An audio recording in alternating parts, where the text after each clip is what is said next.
नमस्कार, मैं हूं मनोज। पिछले संडे यानी अभी 2 नवंबर 2025 को एक मैच हुआ और उस मैच में क्रिकेट मैच हुआ। उस मैच में हमारा भारत देश की टीम ने जीत हासिल की और ये जीत इतनी स्पेशल थी कि ये कई बरसों के बाद हुई थी।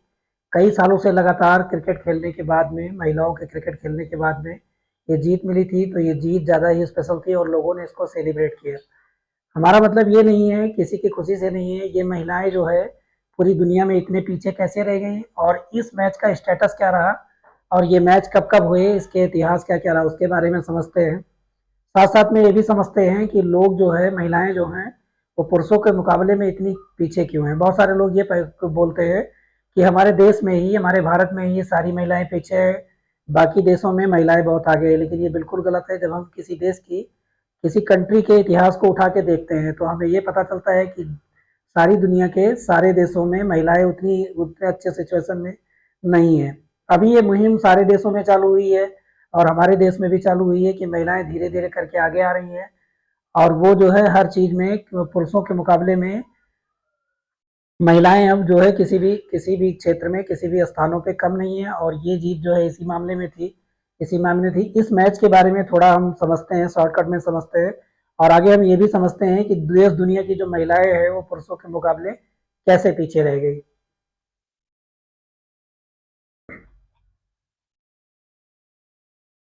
ये जो अभी खबर है, इसमें क्या हुआ है कि इसमें जो इंडिया विनर्स बनी है, विजेता बनी है 2025 में आईसीसी वर्ल्ड कप में, आईसीसी महिला वर्ल्ड कप में, तो इसके हम इतिहास को जानते हैं। इंडिया जो है, और ये पहली बार जो महिला की टीम है, जब से महिला की टीम बनाई गई है उसमें जो है सबसे पहली बार जो है विश्व विजेता बनी है, विश्व विजयी बनी है। इस महिला क्रिकेट की शुरुआत जो है सबसे पहले 1934 में इंग्लैंड में की गई थी और इस महिला टीम में अपने भारत में ये इस महिला टीम की शुरुआत जो है WCAI यानी महिला विश्व क्रिकेट संगठन का ये निर्माण किया गया 1973 में। और इसका उद्देश्य क्या था कि महिलाओं को आगे लाना। सबसे बड़ा सवाल यही पैदा होता है कि महिलाओं को आगे लाने की जरूरत क्यों पड़ती है, तो इसका उद्देश्य यही था। और ये जो गेम था ये हमारे भारत देश का नहीं था, जो क्रिकेट था भारत देश का नहीं था, यानी कि यहाँ के गली मोहल्ले में, यहाँ की बस्तियों में, वहाँ के गाँव में ये क्रिकेट नहीं खेला जाता था। ये विदेशों से नकल करके इसकी शुरुआत की गई। एक नकल हुई भी तो अपने देश से नहीं, किसी और देश से हुई और यहाँ से इस क्रिकेट की शुरुआत हुई। 1973 से इसका संगठन किया गया और सबसे पहली बार 1976 में ये क्रिकेट टीम खेलने के बाद में वेस्ट इंडीज के खिलाफ में ये विनर्स बनी। विश्व कप लेके नहीं आई, पहला मैच जीती 1973 में। छिहत्तर के मैच, जो 76 की जो टूर्नामेंट हुआ उसमें ये मैच जीता गया। और 2006 में एक ऐतिहासिक चीज हुई जब सबसे पहली बार इसको, जो ये WCAI बना था, इसको क्या किया गया कि BCCI में यानी भारत के क्रिकेट काउंसिल ऑफ इंडिया में इसको विलय कर दिया गया, मिला दिया गया। जो भारत का क्रिकेट बोर्ड था उसमें के साथ में विलय कर दिया गया और ये बहुत बड़ा ऐतिहासिक था। और इसके साथ में जो महिला टीम थी उसमें बहुत ज़्यादा संपन्नता आई और लोगों के प्रति में जो है बहुत सारे रुझान आए। कहने का मतलब ये है कि जब मेल्स वाली टीम जब खेलती है, जब पुरुष का जब टूर्नामेंट होता है तो उसमें जो है बहुत सारे लोग दिलचस्पी जताते हैं। लेकिन जब महिला का मैच होता है तो बहुत सारे लोग इसमें दिलचस्पी नहीं जताते हैं। जीतने के बाद में जब ये विनर बन गई है तो ये सोशल मीडिया में और बहुत सारे प्लेटफॉर्म पे, बहुत सारे चैनलों पे ये चीज छाया हुआ है। लेकिन इसके पहले उतने ज्यादा लोग उत्सुक नहीं रहते हैं जितने ज्यादा इसमें रहते हैं। जब क्रिकेट टीम की शुरुआत होती है, क्रिकेट टूर्नामेंट की शुरुआत होती है, चाहे वो वनडे हो, चाहे IPL हो, चाहे टेस्ट मैच हो, कोई भी मैचेज हो, उसके बाद में जो बच्चे होते हैं वो गलियों में अपना अपना क्रिकेट खेलने लगते हैं। लोग अलग अलग टीमें बना लेते हैं और उसके प्रति काफी जागरूक हो जाते हैं। लोग कमेंट्री सुनने के बाद में, जब रेडियो का जमाना था, टीवी देखने के बाद में, और आज जब मोबाइल फोन का जमाना है, स्टेटस लेने के बाद में, लाइव स्ट्रीमिंग देखने के बाद में बच्चे जो है अपने अपने बल्ले के साथ में गलियों में निकल पड़ते हैं। जितनी सट्टेबाजी और जितनी इसमें जुआबाजी जितनी इन मैचों में होती है, पुरुषों के मैचों में होती है, उतनी महिलाओं के मैचेज में नहीं होती है, क्योंकि लोगों की दिलचस्पी इतनी ज़्यादा नहीं है। अब ये समझते हैं कि ये वाला मैच जो था उसकी शुरुआत कब कब हुई, कैसे कैसे हुई। जो करंट मैच था उसका स्टेटस जानते हैं। करंट मैच में जो इंडिया वुमेन वुमेन थी, उन्होंने क्या किया, 7 विकेट खोने के बाद में 298 रन बनाए और इन्होंने 50 ओवर की पूरी पारी खेली इन्होंने। और सबसे पहले इन्होंने बैटिंग की, बैटिंग करते हुए इतने रन बनाए और साउथ अफ्रीका ने जो है अपने सारे विकेट खो दिए, लेकिन इतने रन नहीं बना पाए जितने इंडियन टीम ने बनाया। इसमें सैफाली वर्मा का सबसे ज्यादा योगदान रहा, इन्होंने 78 गेंदों के साथ में 87 रन बनाए, और दीप्ति शर्मा ने 58 गेंदों में 58 रन ही बनाए। उसके बाद में जो स्मृति मंडाना थी, ये 58 गेंदों में 45 रन बनाए, और इनकी मैचों में जो है अहम भूमिका थी।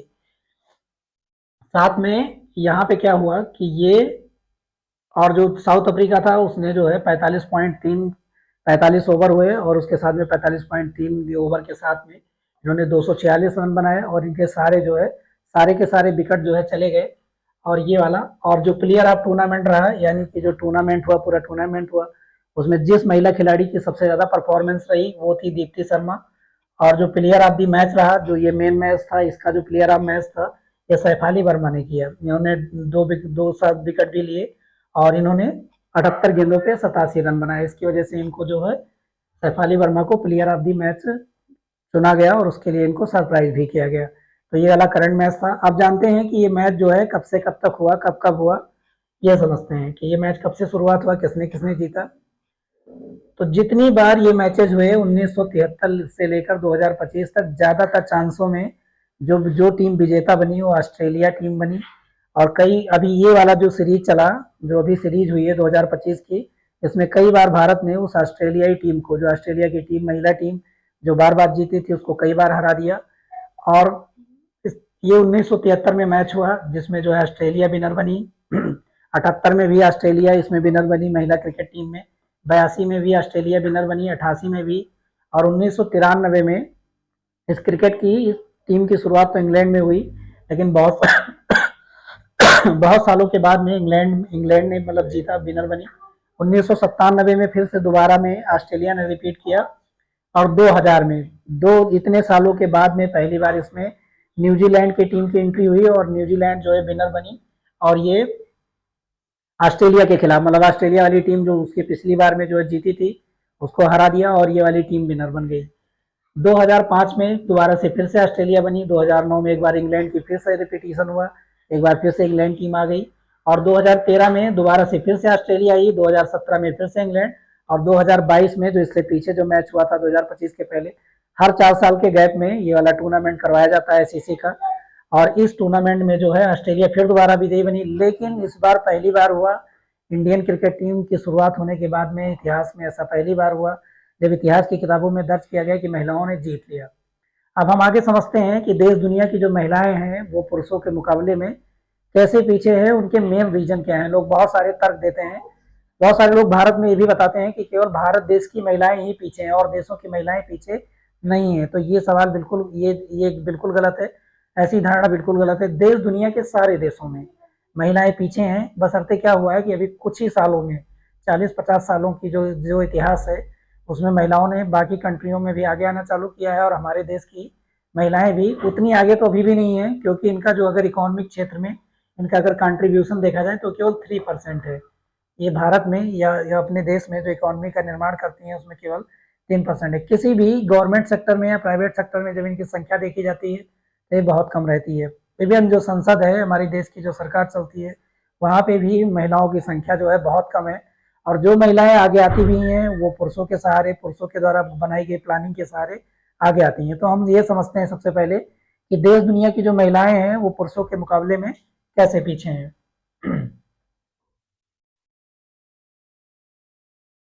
अब इस चीज को समझने के लिए अगर हम विज्ञान को माने, साइंस को अगर हम पहलू दें, ज्यादातर लोग अभी जो है साइंस को ही मानते हैं और साइंस की बातों पे विश्वास करते हैं। और ये जो समय है ये टेक्नोलॉजी का समय है, इससे पहले का जो समय था वो साइंस का समय था।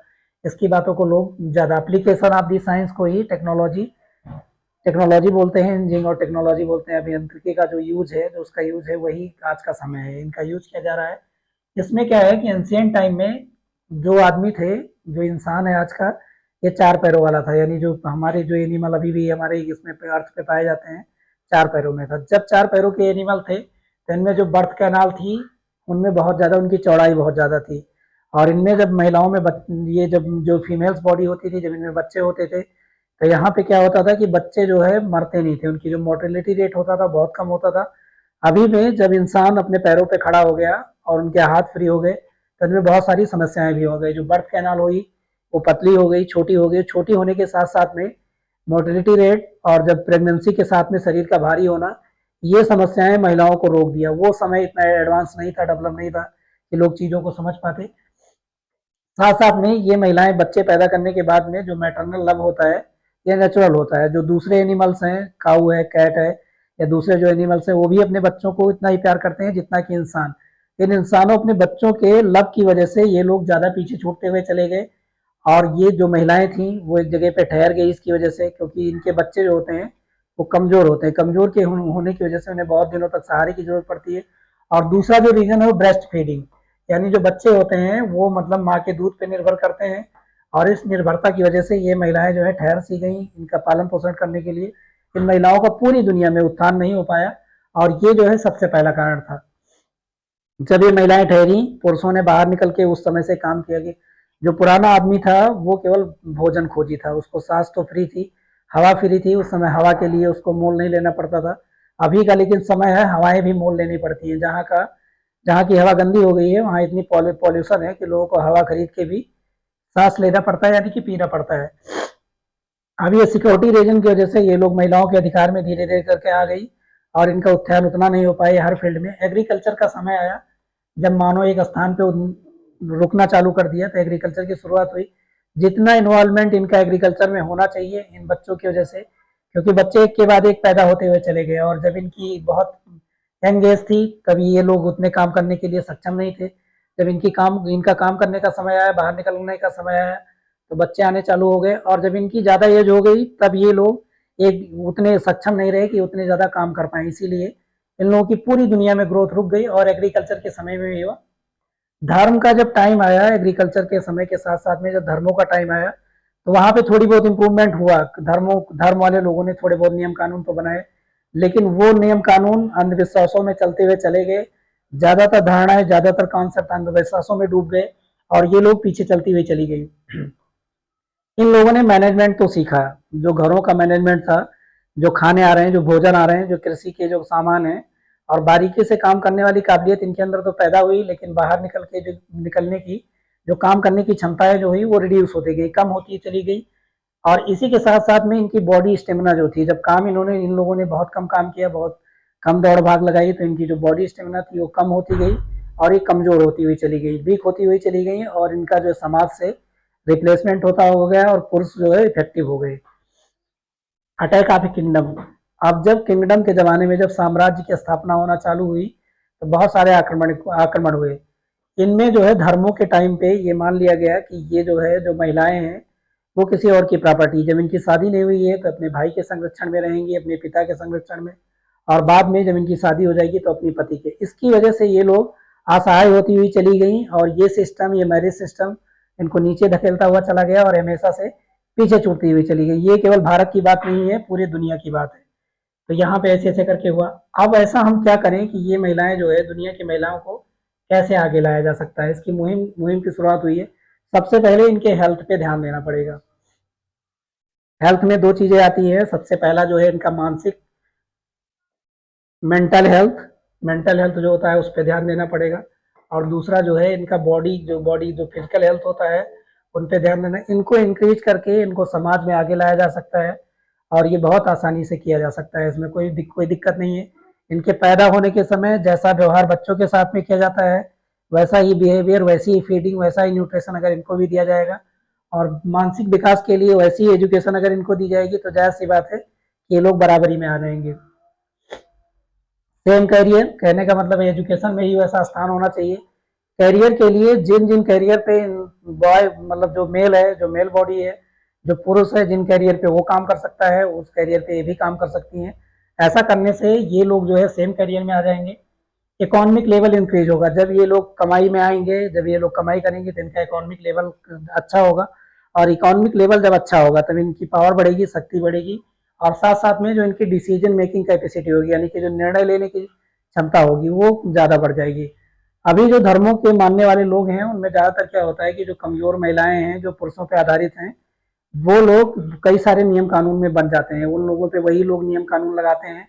लेकिन जो सक्षम लोग हैं, जो बड़े बड़े लोग हैं, जो अपने पैरों पे खड़े हो गए हैं, इकोनॉमिक लेवल जिनका बहुत अच्छा है उन पे वो नियम कानून लागू नहीं होते हैं जो गरीबों पे लागू होते हैं। उसका रीजन यही है। और ये क्या होगा, जब इनकी डिसीजन मेकिंग पावर बढ़ेगी तो इनका इन्वॉल्वमेंट हर क्षेत्र में आगे हो जाएगा। आज के लिए इतना ही। हमने महिलाओं को कैसे, मतलब किन वजहों से ये लोग पीछे छूट गई और कैसे कैसे इनको आगे किया जा सकता है। बहुत सारे लोग इनकी प्रेगनेंसी और इनके बच्चे पैदा होने को बहुत सारे कारण बना रहे हैं। मैं मान लेता हूँ कि अगर किसी भी महिला को उसके जीवन में अगर 2 बच्चे होते हैं तो जाहिर सी बात है कि उसके 10 साल उसके कैरियर के बर्बाद होना फिक्स है, बिल्कुल फिक्स हो जाएंगे कि वो 10 साल कुछ नहीं कर पाएगी। फिर भी अपने कैरियर में जो 35 या 45 ईयर्स का टाइम होता है उसमें 30 साल, लगभग 30 साल वो काम कर पाएगी और अपने जीवन को बेहतर बना पाएगी। आज के लिए इतना ही, मिलेंगे अगले वीडियो में एक नई टॉपिक के साथ में। तब तक के लिए जय हिंद।